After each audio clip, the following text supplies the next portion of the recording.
Hello, everyone. Welcome back to another episode of Bet on Chicago. My name is Joey Christopoulos. We got a fantastic Chicago Cubs episode. Ladies and gentlemen, thank you so much for coming into the pod. We're talking Chicago Cubs baseball here in August, which means that something must be going right. So let's bring in a guest here that honestly, I've been following him for a while. He does fantastic content for CHGO, and one of the highest compliments I could possibly pay him. Out of the 6 strangers in my life, he is one of the people that I comment on his posts on Twitter. It is Cody Delmendo from CHGO. What's up, Cody? What's up, Joey? Hey, I appreciate the support for CHGO. We're technically a startup, but we're growing, man. It's been a lot of fun. It's fun talking about the Cubs when they're good.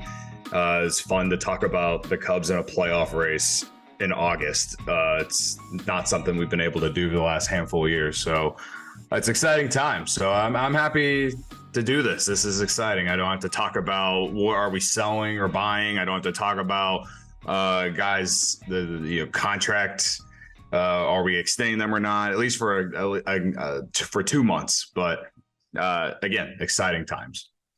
Yeah, great ride. CHGO launches 2 Marches ago. The landscape in Chicago sports looked a little bit different. Now, we're going to leave the White Sox to the side a second here, but you got the Bears with Justin Fields, Connor Bedard with the Blackhawks, and now the Chicago Cubs team that has quite a contrast from last year. I mean, for a guy that's creating content on the daily this year to last year, I mean, the fun factor just has to be way up. And let's be real, there's more to talk about, right? Was it getting kind of a grind last year, just talking about the same old shit over and over again? Oh, yeah, for sure. Like, as far as doing content for the Cubs the last year and a half, 2022 was... Oh, man, you just had to find ways to have fun to talk about whatever's going on, especially after the deadline ended last year. You had 2 months. I guess in a sense, the Cubs went 39-31 the second half of last year. So you thought maybe they're taking some momentum into the offseason. It led them to getting Dansby Swanson and Cody Bellinger and signing Jameson Taillon and, a few other guys who are no longer here. But also, some smaller moves, too, that have, I guess, in some form have contributed too. So I came into the season with some definitely a little bit more optimistic expectations. I know a lot of people felt like this team was, it could be 500 at worst. I think in 2022, people were like, oh, at best that team is 500. And I think coming in this year, most people thought 500 at worst, and for a while it looked like it was going to be worse than that. So glad to see the projections kind of come back in their favor a little bit. But yeah, last year it's in terms of being part of basically being part of a new podcast that started covering the Cubs at a bad time, to see how it's grown since then, this year especially. It's been a lot of fun to watch and be a part of. And, we're just, grinding every single day during the week. And, we ride the roller coaster of the baseball season. Last night they lost 11-2. So after winning 2 or 3 against the Braves, you just get this big stinker. And honestly, I kind of felt like the letdown was coming, but that doesn't mean that I think that some massive losing streak is coming. It's just considering where the bullpen situation was and, the travel and stuff like that. I wasn't necessarily surprised about the letdown last night, but either way, riding the roller coaster of this team has been fun for the most part this year, just because people care. And last year, people didn't care. People cared about the trade deadline, and then they started to care when the offseason arrived. So it's been fun to watch people really get excited about the team, at least what it seems like for us online and stuff. I know some people might not think a lot of people don't care about this team in particular, but I think it's at least growing, because there's definitely a lot of people who care. Whoever watches or listens to our podcast, at least it seems our numbers are way up since the deadline ended, and the Cubs basically not necessarily putting all their chips in, but going for a playoff spot, which is exciting.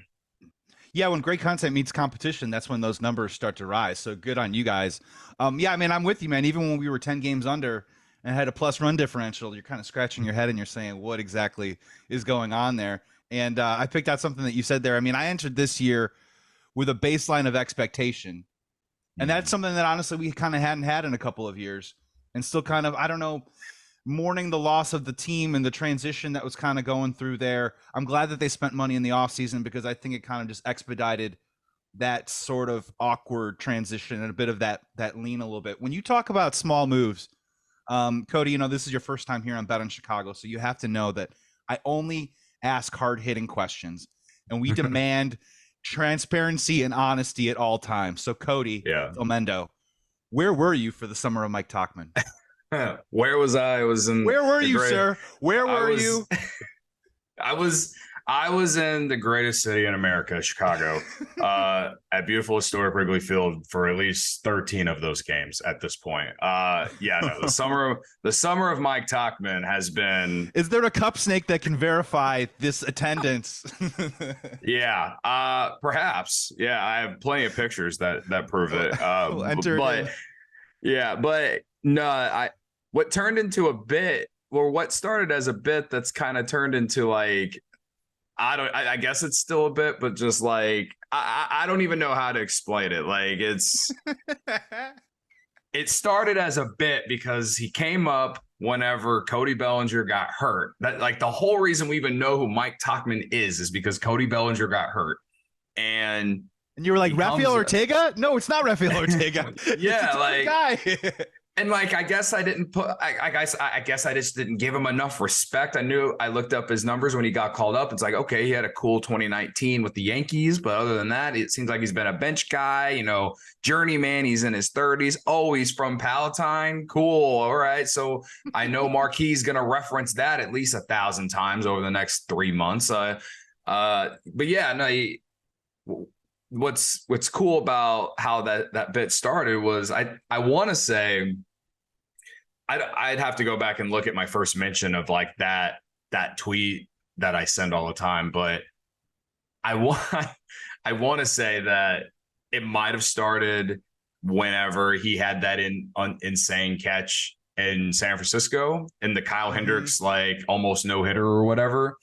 I want to say that's when the bit started, but I'd have to go back and clarify it. That's honestly like one of my first like moments of him that I can like remember, in which I was like, man, this guy, like, why wasn't he here when Seiya Suzuki started the year, you know, on the injured list? Like, why did they not start him in right field at the beginning of the year instead of going with Miles Mastroboni or, you know, whoever else they threw out there for 2 or 3 weeks, whatever it was. Like he's been like, I don't want to say he's been a savior, but he certainly has kind of made the whole process of Seiya Suzuki's struggles kind of they are alarming and they bother me because the Cubs have him for 3 more years, but at least in the moment, it's like, well, at least you have someone who's hitting and playing good defense right now while he's struggling. He's been unreal. Like I never would have thought. So like the bit, like it started as a bit because I was just like, oh, like this will probably last for like a month maybe whenever Bellinger comes back and he probably goes back to Iowa. Well, he's like literally been a part of like this the stretch run of not to like make sure this team doesn't sell at the deadline, and it's just been fun to watch. Like he threw out Acuna at home on Sunday in that last game against the Braves. He makes unreal catches like the one that I referenced in San Francisco, the one in St. Louis that literally saved the game. And then on top of that, he's gotten big hits in big moments. He hits to all fields. Like where was this guy for like all these years when the Cubs needed a guy like him? And he's on top of it, just been doing it in the leadoff spot too. And like, obviously, like, you know, coming into the year, people were optimistic about Nico being a leadoff hitter. And I think he's fine, but Tauchman's definitely better. At least he walks a little bit more. You know, I love his play approach. He knows the strike zone well. Like the summer of Mike Tauchman, I don't understand how it got to this point, but what was once a bit is it's literally like I feel like it's a culture now. Like people love this guy. People want to root for this guy and they want to see him succeed because he's from the area, and two, because like he's legitimately been a part of so many huge wins for this team. So many huge wins. So I'm just riding the wave with him now. Like I hope he keeps it going because he's so fun to cheer for and watch. And like, I love being able to send the tweet and everyone gets excited about it because like it's because he did something great. Let's keep it rolling. Let's keep it rolling, right? I mean, the dude's barreling up the baseball right now, as you said. Like he's literally stealing ball games. He has more RBIs than Seiya, which is crazy. Mm-hmm. And Cody, to think that at the beginning of the season, if you told me that Christopher Morel and Mike Tauchman would combine for what I think 23 home runs right now and about 100 RBIs, and they're not even on the opening day roster. I mean, like, these are like the reinforcements that starts to create a little bit of the mojo. I was trying to think of a season or a Cubs player that's done what Mike Tauchman's done to this point. And I was trying to think, and I was like, Brant Brown. The Brant Brown era didn't end the way we wanted to, but I mean, this is really special stuff, and it's like got this weird, like almost like a Zobrist-esque little vibe to it. And Cody, it's crazy because if and when, hopefully, the Cubs do get a chance to maybe play in October and play in a playoff game, if Tauchman isn't in the lineup, is that block A of your next show of like, why isn't he in the lineup? I mean, is this like Ted Lilly 09? Like the dude's got to be in there almost every day because it seems like that's how we score runs. Yeah, no, I've been frustrated in recent games because the Cubs have faced a few lefties. They faced Max Fried on Friday, and I think on maybe it was the game after. They faced two lefties within the last 5 games, and Tauchman has been sitting in those games. And listen, I know that they want to try and get Seiya Suzuki some at bats still, even though they've clearly cut off his like full-time playing time. Like it's very clear of that, right? I mean, real quick, Cody, that at bat last night, the dude's lost, right? I mean, it's tough. It's just tough. It's not. He's trying and he's lost. Mm-hmm. Yeah, and I feel bad for him, and I am still a believer. I don't know if the oblique injury is something that's still like there. I don't know. I really don't know. But yeah, he does look lost up there, right? But what I was getting at is Tauchman, he has to be in the lineup every day until like he hits a slump or something like that. Like even on days where he doesn't get you multiple hits, he's still giving you quality at bats, working pitch counts. Walking, and on top of it, it's not like his defense in right field has been a massive downgrade from Seiya Suzuki. So to me, the only way that you are not playing Mike Tauchman is if the matchup has to be exactly right for Seiya Suzuki for me to say that he can get in there, and it obviously would be against the lefty, and it would have to be someone that he has success off of or something like that. Like that's where I'm at with it basically, and I feel bad because again, I am a Seiya believer. But yeah, Mike Tauchman's just played so well. He's been a lightning rod for this team. He's helped them win so many games, like I've said, and to me, he's got to be in there every day. And I understand like. You mentioned the roster stuff, right? With Tauchman and Christopher Morel, both how they didn't end up on how they weren't on the roster opening day. It blows my mind. I know it's in hindsight, and I know it sounds meatballish of me to say, but how in the world did this organization think that one of those two at least didn't belong on the opening day roster? It blows my mind. They know more than me. They're seeing those guys in spring training and all that, seeing their performance, all this. They're seeing what they want to see, but man, you telling me they don't win more games in April if they had Morel or Tauchman in the lineup, right? Like they went with Eric Hosmer and Miles Mastrobuoni, who as another bit I like have fully supported just because everyone hates him, but like I obviously know that he is not as good as Christopher Morel or Mike Tauchman, like, and they put Miles Mastrobuoni in right field multiple times in that month of April. Like it just, in hindsight, it makes me wonder what the organization was thinking. It also makes me question like some of the the internal roster decisions. I've had more questions about the internal roster decisions this year than, criticizing, Trey Mancini not being good and like that contract that, okay, they're eating $14 million. The idea of them thinking that Eric Hosmer would turn it around because he's wearing Cubs pinstripes, or, even the bad times with Jamison Tyone, or, the current bad stretch for Drew Smyly. I've questioned the internal roster decisions more so than those things that you look back in hindsight, because it's like Christopher Morel. Yeah, we come into the year thinking, oh, well, he struck out way too much at the end of last year. He struggled the last 2 months of the year, and you don't know what you're going to get out of him. His spring training, I guess he's still striking out way too much to their liking, but he literally went to Iowa and hit 11 homers. And also, again, when you're starting the year with Seiya Suzuki on the injured list and you already don't have a ton of power on the roster, I mean, what are we doing? I get for maybe a week or two, whatever, but like the way that things played out, it just makes you wonder, like, why did they wait so long? And it's kind of like, even in the situation now, like, to me, Jordan Wicks would have got called up weeks ago. And I don't know if he would have been a starter or I would assume a reliever. Same thing with, some of these other relievers that are in Iowa, like Bailey Horn. They need a left-handed reliever. He's a left-handed reliever that they traded Ryan Tepera for. They like the guy, clearly. But now you're in August. These games really matter. And it's like, do I want the Cubs to call up some of those guys in Iowa who are rookies and see if they catch lightning in a bottle with them? Like, maybe, but also you're putting a lot of risk out there. And it's just like they are waiting too long. It feels like with some of these guys, they waited too long with Morel. They probably could have won one or two at least more games in April if he was here. I know in hindsight with the Tauchman thing too, if it wasn't Morel, how in the world, based off what we have seen already from Mike Tauchman, how in the world you go with Miles Mastrobuoni to play right field like opening weekend against the Brewers? And just like for that basically be on the roster that entire stretch, how do you go with him over Mike Tauchman? It's like, what are they seeing?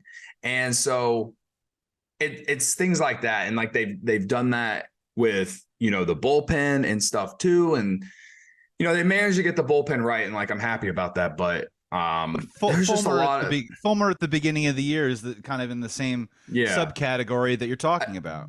Yeah. Again, I understand that everything I'm saying is like in hindsight and it sounds meatballish or whatever. But again, it's not my job to like be right about that shit. It's their job to be right about that shit, And like, I think there's multiple times this year where the fans were actually right. The fans wanted Morel on the opening day roster. He should have been on the opening day roster based off what we've seen. He's he has the second or third highest OPS on the team.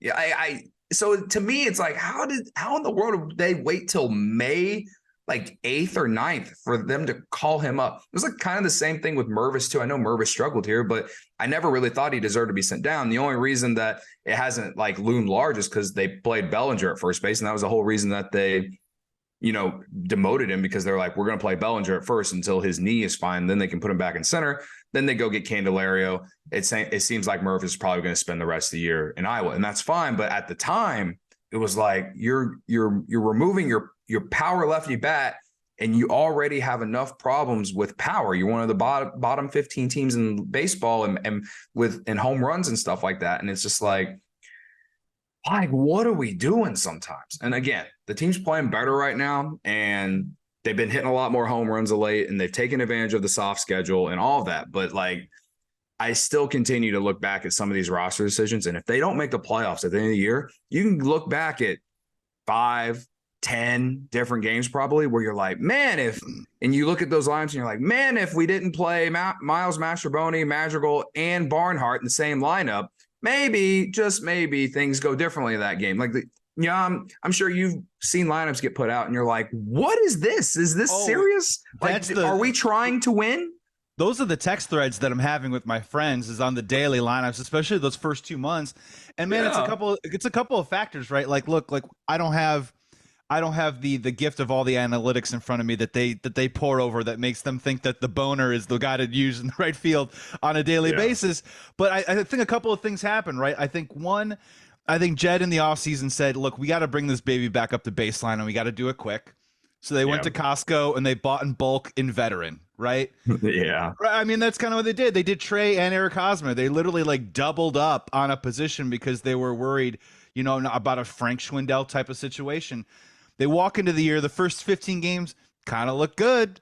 So all of a sudden it creates this weird leash, you know what I mean? With this team that maybe could have pivoted and moved early. And I personally think that this team surprised even the organization itself with a lot of these guys. I mean, when we talk about the Tauchmans and the Morels on this team right now, I don't think Jed really had them penciled into the roster earlier, and they played their way onto this team.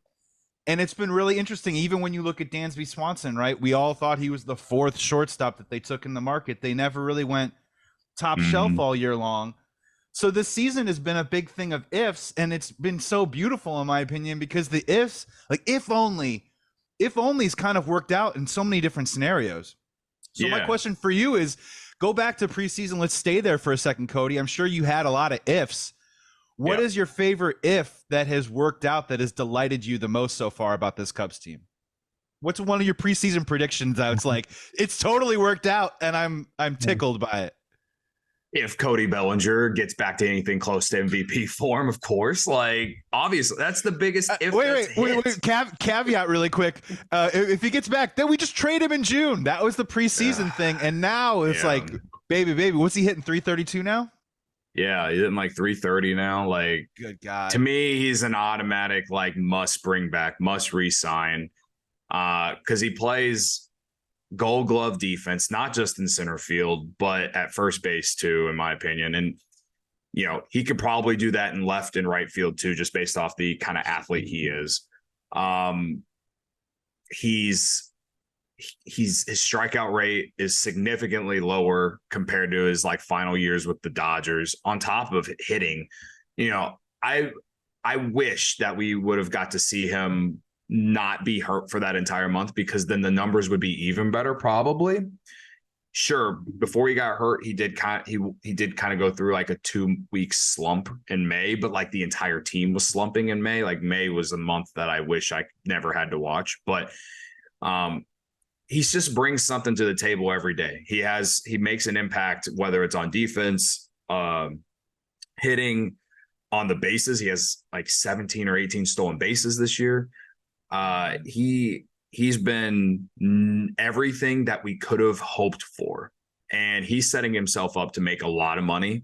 And I know he's a Scott Boras guy, but to me, like the Chicago Cubs, we are the freaking Chicago Cubs. It's a fit. It's a good fit.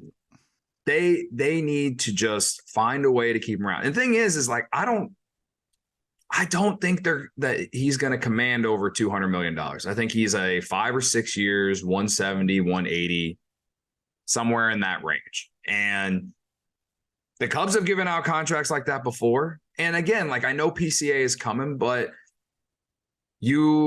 what if this team is like, what if they're like, we got to move on from Seiya, like, even though he has the no trade clause, like what if, like, you know what I mean? Like, then you can play him in right field, or, first base is still there. I think he's just a player that you don't care about the prospect you're blocking or whoever is already there.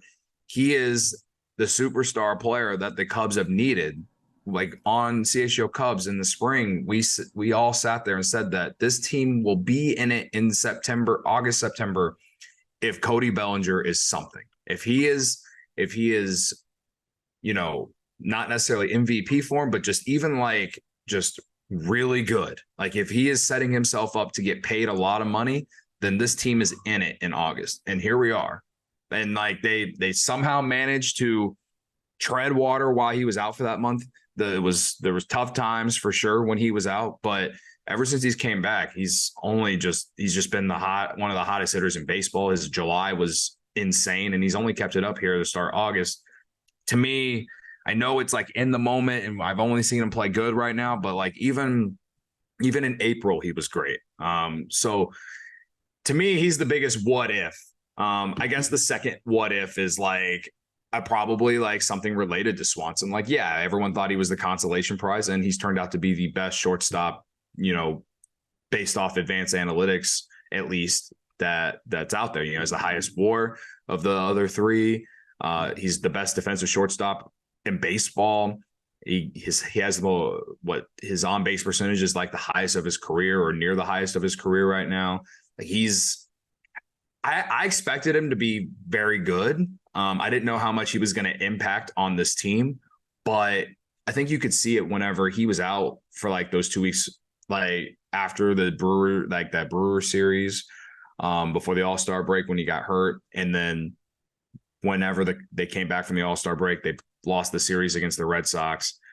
But when he came back after that, you could see everything that the Cubs missed without him out there.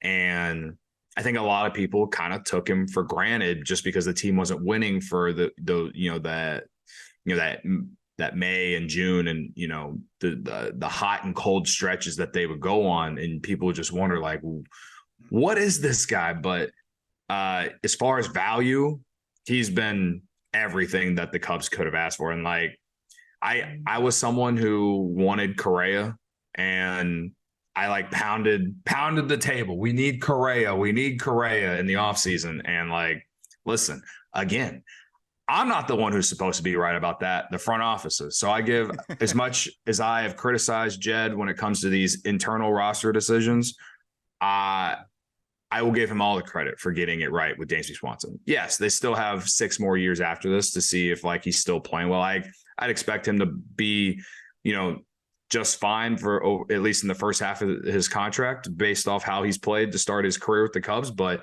all I know is that I'm glad that the Cubs didn't give all the money to Correa based off how his free agency went and how his season has gone. Trey Turner is having one of his worst season of his career. And, Bogarts has been okay, but you see how the Padres are playing with him. They've been one of the more disappointing teams in baseball. The Cubs weren't expected to do anything this year, and he's been a big part of it, whether people want to believe it or not. And I think the defense is the biggest thing. Like the up the middle defense that him and Nico Horner have given the Cubs this year has been not only fun to watch, but it has been everything that the Cubs said it would be. And I'll give them credit for that too.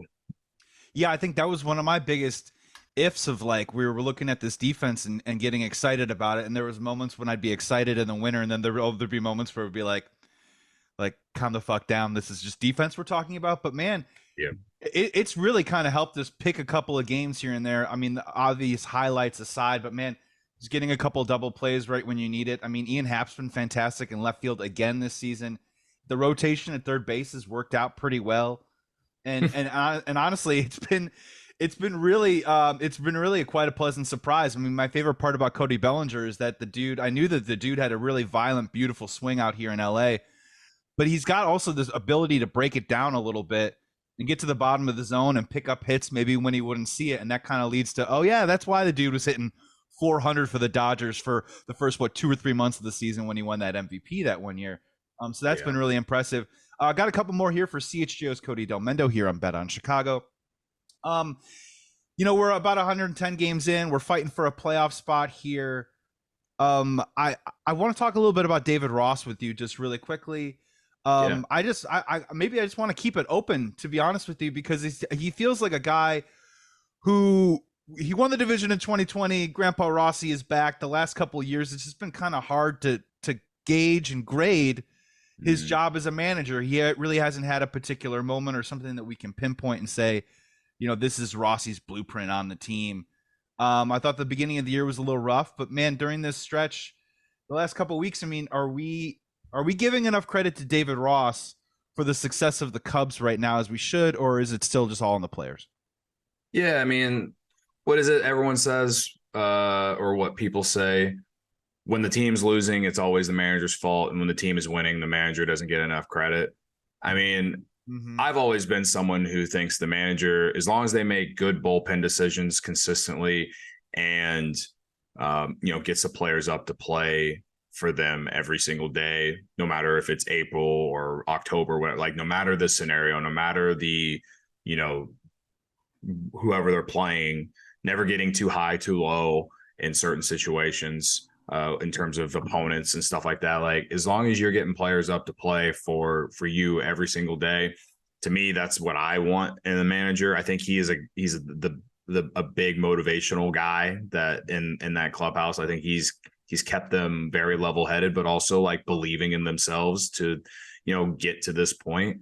When they were playing bad in May and, parts of June and July before the All-Star break, like, sure, yeah, there were some like managerial decisions that you can like, you look back in hindsight and you scratch your head like, what? Like, there's a couple games where there's one game where he had Patrick Wisdom square up to bunt, like late in the game. It led to a loss. He did the same thing with Eric Hosmer before he was DFA'd. He's definitely had some like head scratching moments, but also like he got the team. I think he was the kickstart outside of just Cody Bellinger playing like completely unreal. I think he is someone who, like, when they went into the second half of the year after the All-Star break, he said in that clubhouse, he had to have said something along the lines of like, all right, guys, this is it. Like, we got to start winning ball games now. And it helps to have better talent than last year. And, obviously with the deadline of 2021, like, we knew we knew honestly going into 2021, whether I wanted to believe it or not, we knew that team or that season was either going to be done at the end of July, or, maybe they're winning and they decide to roll with all those guys and then go into the offseason and see what happens. But it's hard to grade him on those two seasons just based off like the front office just shredding the team, right? Yeah. So this year I would give him, for me at this point here on August 8th, my grade for him is probably like a B-, if you ask me to grade him. I think he's had good moments. I think he's gotten the team to play well at a time that they absolutely needed them to play well. He's kept them engaged. This team could have totally fallen apart after so many different like moments of the season. Could have fallen off after they got swept by the Reds at home. I think in June. They could have completely fallen off after getting swept by the Angels. I think that was also in June. And, it's every time like you felt like the low point was there, the team responded. When they got swept by the Angels, what's he do? He puts Mike Tauchman in the leadoff role and they start playing well. They win 11-13 going into London. That's the first day of summer, right? Is that correct? Yeah, is that technically the first day of summer? Basically, the first day of the summer of Mike Tauchman was in San Francisco. Never forget. So to me, he has got this roster of players to play way better than any of us expected it. Obviously, the players deserve a lot of credit, but we've seen other teams just completely fall apart. Like, let's use the Diamondbacks, for example. They overperformed in the first half of the year. I love their manager, but they have a bunch of rookie players. They don't have a lot of veterans there. They've come back down to earth. They're all on the outside looking in now after going to the All-Star break as in playoff position, right? Same thing with the Marlins. Very young team. Great pitching. Do they have enough offense? You don't know. The Reds, I just think that what's happening with did we break the Reds last week? Yeah, right. Like even the Reds, and the Reds, no one thought that they'd be in the race, but all their rookies have kind of just been lit under a fire and have carried them offensively. At least they just don't have the pitching, and the fact that they didn't get anything at the deadline for starting pitching at least was kind of hilarious if you think about it. But I don't know. Like I look at the roster that no one really had a lot of belief in, and I feel like David Ross just kind of took what he was given and has done the best you could possibly do with the roster he was given. Again, I think that there are some things to criticize. I criticized the lineups earlier. Even the one on Friday, the first game against the Braves, coming off winning 3 or 4 against the Reds. You sit Nico on Friday and you play Wisdom and someone else in there. And I understand you got to get Nico an off day at some point. He hadn't had any off days all season outside of just being on the injured list. But it's the first game of a series against the best team in baseball and you're trying to win games. Was that the perfect time to do it? I don't know. I don't know when there is a perfect time to give Nico Horner an off day. With the way this roster is, it's almost like he has to play every day, right? So it's hard to criticize him for it, but at the same time, it's like the timing could have been better. I don't know. And there's been times where, when Trey Mancini was on the roster, he put him in the lineup, even though he just hasn't been doing it. Even against lefties, he hasn't been performing. It was like he'd given a lot of leash for a lot of different dudes. And so that's my biggest complaint about the roster or the lineups, is that he had a long leash for a lot of dudes who just never performed. And it almost in a way feels like maybe the Cubs DFA'd Mancini just so Ross would stop playing him. Take him away. That's about as meatball. He comes to the clubhouse and he's like, "Hey guys, where's Trey? Trey? Yeah, Trey? Yeah, right." So he's gone, again, David. To me, like, his lineup decisions have been probably the biggest thing that have annoyed me the most. But I do think he's made good bullpen decisions. I know the Fulmer thing didn't work out, but they went into the year believing that he could be a back-end bullpen guy. Fulmer's gotten it together now. Like, I said at the beginning of the year that, like, the bullpen was something I wasn't going to worry about. And then I did for a good month because it was so bad in May. But they've gotten it back to, like, how they have pieced it together the last handful of years. Julian Merriweather has been a great addition. Leiter Jr., they literally DFA'd him and then picked him back up. Alzolay has been great in the closer role. I guess if there's any, question, is like, why did it take so long for them to just put Alzolay in that closer role, especially after Fulmer struggled to start the year? It still took them like 2 months to just be like, okay, we're going to let Alzolay close, right? At the same time, not all of their fault. Keegan Thompson, probably the biggest disappointment pitching wise for the Cubs this year. So when it comes to the bullpen decisions, there've been some good, there've been some bad, but I think overall they've been good. And I feel better about David Ross's bullpen decisions than I ever did with Joe Maddon's bullpen decisions. I feel like he doesn't overuse someone. When I think about Joe Maddon's bullpen decisions, I just think about how he overused Steve Cishek way too much in 2018 and 2019. So by the time he got to San Diego in September, he was toast. I went to those games, toast. Dude. Jesus. Yeah. So again, I guess I'm repeating myself now a little bit, but I think he's definitely earned a little bit more leash with me. I understand fans' thoughts. Like, a lot of people are already out on him. But again, I don't think managers have played too much into wins and losses at the end of the day. That's just how I feel. And I think a lot of people don't believe in that. And whatever, like, I'm not going to sit here and try and change your mind. That's just how I feel. I think at the end of the day, it comes down to the players, but the manager, if he can make solid bullpen decisions that at least have some sort of like understanding to it, and you get guys to, you have a solid clubhouse that doesn't have like the toxic culture that you might say the White Sox have right now, for example, then I feel like you're doing a good job as the manager. You're doing all right. Just look over to the other side of town. No, look, right. The thing about it is, and I completely agree with you, right? I think that the understated thing that Cubs fans maybe don't realize is that this is a group effort, and he's just the one that has to sign the card.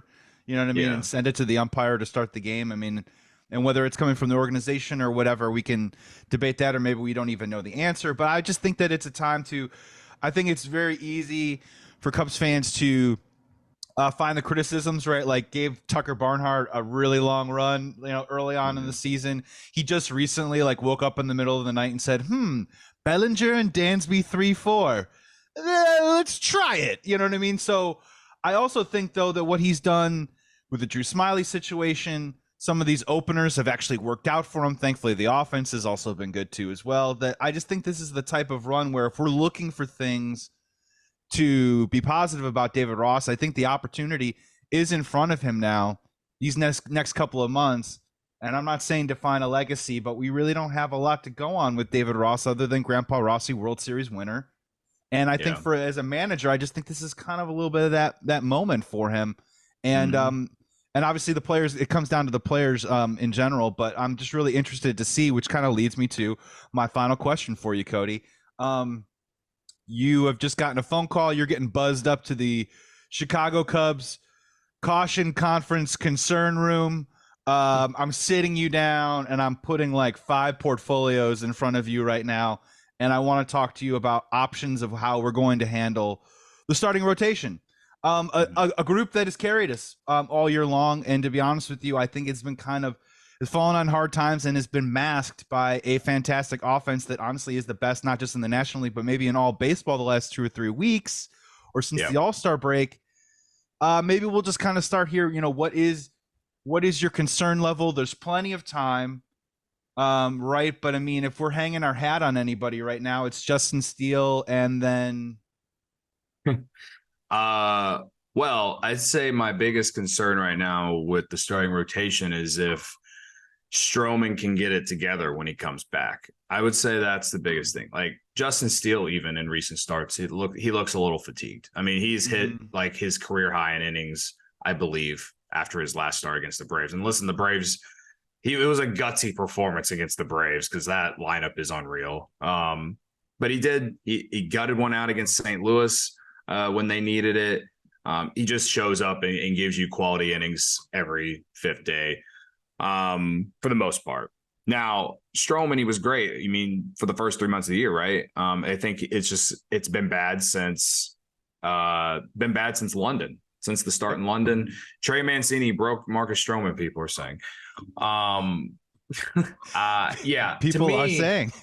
People are saying. To me, if he comes back off the injured list and he, gives them however many starts that it would be from that moment to the end of the year and is back to just being who he is for his career, which is a guy with a sub 3.5 earned run average, gets a lot of ground balls, soft contact, will occasionally have a game where he strikes out 8-9 guys. If he gets back to that, then I think the Cubs rotation will be fine. And then I'm not going to worry about Kyle Hendricks. Kyle Hendricks, since the All-Star break, has had 3 quality starts out of the 5 that he's had. People are down on him right now because he just gave up 8 runs to the Braves the other day. But who doesn't? Who does? That's a bad matchup, dude. That's a bad matchup for Kyle Hendricks, right? I mean, absolutely. I mean, he was perfect for 3 of the 4 innings. The thing about Kyle Hendricks and why people are either high or low on him is that it's not like he's a strikeout pitcher. He's a pitch to contact guy. And when he makes mistakes, people do not miss them, and they hit the ball far when he makes those mistakes. But when he is on, dude, he makes pitching look fun because it's like, how is this guy throwing 89 and getting all these guys out, right? Like, he's pitched in big games for the Cubs. I know that was in like 2016, so it's been 7 years, whatever. But he's pitched in big games. He's got a ton of experience. I'm not worried about it, especially with what we've seen. And I came into the year like down on him because he didn't pitch for a year. And I was just hoping if he can be your 5 starter or something like that, then I'll be fine. And that's basically what he has been. He's had a lot of really good starts. He almost threw a no-hitter in San Francisco. He's had bad starts too, but like that is what he is at this point in his career. I'm fine with that. Jameson Taillon he's been fine, honestly, since his incredible start against the Yankees before the All-Star break. I'm hoping he keeps it rolling tonight. He pitches tonight against the Mets. His thing to me is keeping the ball in the park, and he's been very bad against lefties this year, right? But I do think, again, he's been very solid. His last start was a roller coaster, but he managed to keep that Reds offense to 2 runs. I will give him credit considering that Reds offense is very good. So to me, he's been pitching like the guy they paid, and they just need him to continue that. So to me, it's those 4 guys. Drew Smyly, a lot of people want this guy out of here, all this stuff right now. And I don't blame him. He hasn't been good since June. But he also was kind of like what negated all the bad from Taillon in those first 2 months, right? Like Taillon was bad in April and May, but Smyly was great in April and May. So you were getting great starts out of Stroman, Steele, and Smyly those first 2 months. He really, in a way, kind of saved the potential downfall of this team, if you really think about it. I don't think the casual fan would think about it that way, but that's how I look at it. I think Drew Smyly this year, okay, after last night's start, his ERA just went over 5. I think he will get back to being a 4.5 ERA guy that he's been most of his career. He is not a guy that you're going to throw out there in a playoff game unless it's out of the bullpen like he did for the Braves in 2021. He's not a guy that is going to consistently, when they do start him, it's not a guy that you're hoping that can go 6. You're hoping he goes 5 and gives up 3 or less. And that was my expectation for him coming into the year. Just give me 5 innings consistently, 3 earned or less. He's a number 4, number 5 starter. That's what he's been his entire career. To me, at this point, considering how things have been, we kind of talked about this on last night's CHGO Cubs podcast. To me, they need to do like the piggyback role with him or Javier Assad or Hayden Wesneski. And I say that because a lot of people right now probably want Assad or Wesneski to be the starter. Now, if you force me to choose someone other than Smiley to be like in the starting rotation, I'd pick Assad because he's done it. And he actually did an okay job against the Braves on Saturday. I was actually like really impressed with what he did. Obviously, he had great defense behind him and that helped. But to me, Hayden Wesneski, he had his ups and downs as a starter. And, you know, that's basically what you're risking if you put him back in the rotation. And like, that's what it is with Drew. That's what it's been with Drew Smythe. It's been up and down. Like you don't exactly know what you're going to get, but he's been great in the bullpen. And so to me, it's like, don't change what's working for a guy, especially a young pitcher. So I'm thinking if they can get Smiley to be able to go 3, maybe 4 innings. Yeah. Like one turn. I think it's all one turn in a rotation now, right? Like, excuse me, one turn in a lineup. Like get through the lineup once and then exposing them to the lineup a second time. You might have to mix and match. We've seen Caleb Killian.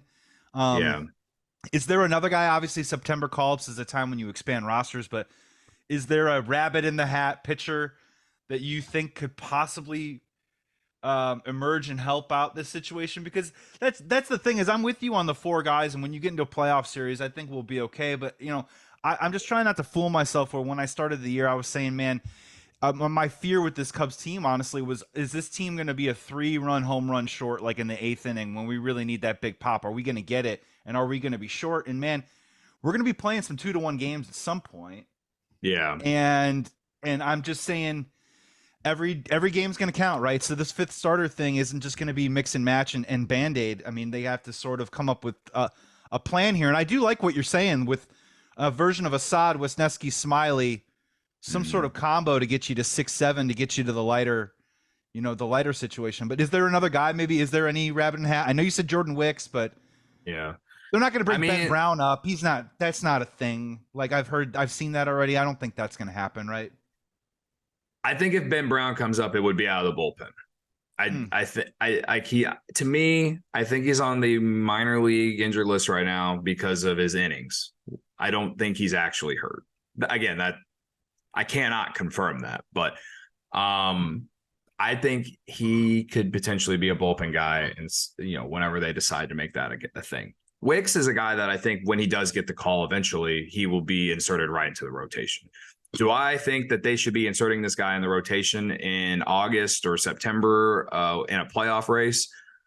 I don't necessarily like it, but I'd get up for it because I'm high on the guy. I think a lot of people are high on the guy. He was their first round pick in 2021. Like, I'd love to see what happens, but you're putting a lot of pressure on a rookie pitcher that, doesn't have major league experience. So if they're willing to do that, then that means that they have a lot of confidence in him. And, there'd be a cool story to tell if it happens and it works out.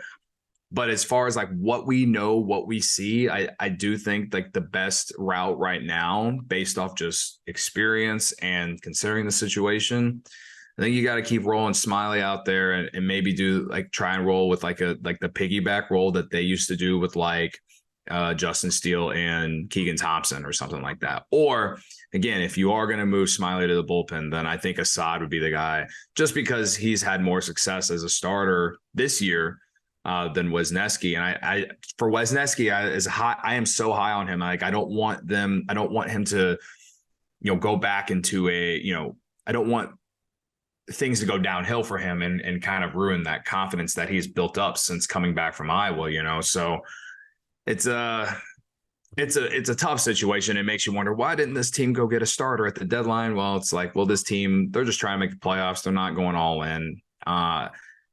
And to me, it was like that means that they were going to maybe go within and with a starter. So maybe Wicks is the guy that they might give a chance to. I don't know. To me, at the end of the day, though, what matters most is like they got to get Stroman right. When Stroman comes back off the injured list, if he can get back to just what he was as for his career, then the Cubs will be fine in the rotation. And is that like a tough ask? I do not think so. I don't know if Stroman is hurt. I don't know if like the hip is a thing. I hope it is. That way it at least explains why he went from being in the Cy Young race to like, what the fuck are we watching? But yeah, man, like to me, he's the most important thing now with what they have. And, you just got to hope that Steele keeps it rolling, 5-6 inning starts out there for him. And like the Cubs desperately need Tyone and Hendricks to just be fine. Give them 5-6 innings every start the rest of the way and be able to, use some of these other guys. I think Jose Cuas is a guy that I think might earn more high leverage spots after the inning he had against the Braves on Sunday. I'm intrigued to see how they use Killian. I assume that they will use Killian in like low leverage spots to start, like they did yesterday. He came in a 7-2 game. I think he would have pitched more innings if he didn't come in and then a rain delay happened. But if he can come in, pitch well in these low leverage situations, maybe that'll earn him a chance to pitch him some high leverage out of the bullpen, which I think could be interesting. He throws hard. He touches, 97, 98, 99. Like the Cubs don't have a ton of guys. Got some good sink. Gets ground balls. Bottle. Right. He came in yesterday with the bases loaded, no outs, got a double play, and then got a ground out to end the inning. Again, it was 7-2. The situation was not nearly that hard. I mean, coming in that situation, no matter what, whether you're up by 5 or down by 5 is it's not as hard as if it's a 1 or 2 run game. But I took it as, okay, he's seen some good success. Now you got to just build off it, because I am still kind of a believer that he can at least be something. You see, I was at his major league debut. He has the stuff. It's just, can he control it? His biggest thing has been command in his major league debut or in his major league career. So I think there's still a lot of hope for him, and if they can get some contributions out of him and Jose Cuas to go with Merriweather, Leiter, and Alzolay, that'll be huge for the bullpen and be able to extend, a little bit. But to me, like when it comes to rotations, Stroman's the guy. They just got to get him right. They absolutely have to get him right. He's getting paid to be one of your top 2 starters in the rotation. They got to get him right. And it's weird how this rotation has been so, like, it could be so hot or so cold at points in the season. This is probably the lowest point in the year with the rotation right now. And like, they were due for like a stretch like this because they were so good in the first half. They literally carried the team in the first half of the season. Like, there's no arguing that. So yeah, and this is what's so interesting is these next couple of months is that when we talk earlier about going out and buying veterans, these next couple of months right now are going to be a little bit of a litmus test of that depth that we've been talking about and you've been talking about the last 2 years in the organization with these arms. And the whole reason why you bring in a guy like Carter Hawkins in the first place, right? To identify people that can help you out in these small little spots. And I don't think we're asking for much, right? We're talking coverage here, Cody. You know what I mean? Yeah. Like, give us 2-3 here. Give us 2-3 here, kind of move it along and see how we go. And it's going to be really exciting. I'm so happy to see like Wrigley rocking again. I swear the Cubs will play dry baseball at some point because I don't think they have for the last 100 hours. That will happen soon. And obviously, I may have a plus 850 Cubs win the NL Central ticket in my pocket that I bought over a month ago. So better odds than what I got mine. I've made mine at the beginning of the year. They're plus 650 when I bet on them. I also bet them to just make the playoffs at like plus 310. So like, I did that before the year. So I decided to not double down but now I kind of regret not doubling down. So it is to quote you, very big of you not to double down. Credit to me. Credit to me. And like, not, if I need to call the hotline, I'll call it. But I think that shows some control for my, small gambling addiction. Which is honestly, it's been having a great month, dude. Let's ride the wave while you got it. You're having a good month. Cody Delmendo, let's get you out of here, man. Thank you so much for coming up here on Bet on Chicago. Maybe we'll do post 1980 Mount Rushmore Cubs another time. But we're in a race for the playoffs right now, so we're staying right where we need to be. Man, I really appreciate it, dude. And I just got to tell you, like, honestly, sincerely, and I want to say this on a microphone. I'd say it off the microphone too as well. Like, the work that you've done with CHGO for the show, man, it's been so fantastic. The consistency, I know, I'm a part of the community that watches the shows. We greatly appreciate it. And dude, like, you've got one of my like most favorite combinations of people when you put like knowledge, passion, and a sense of humor together. I mean, dude, that's where it's at, man. I'm a big fan of you, dude. Always rooting for you. Thanks so much for coming on the show, and hope we do it again. Yeah, Joey, I appreciate it, man. It means a lot. For anyone listening, like, check out CHGO Cubs. It's like a family community that we're trying to build over there, and you listen to other Cubs podcasts. Listen to those too. I think all the Cubs podcasts out there are great.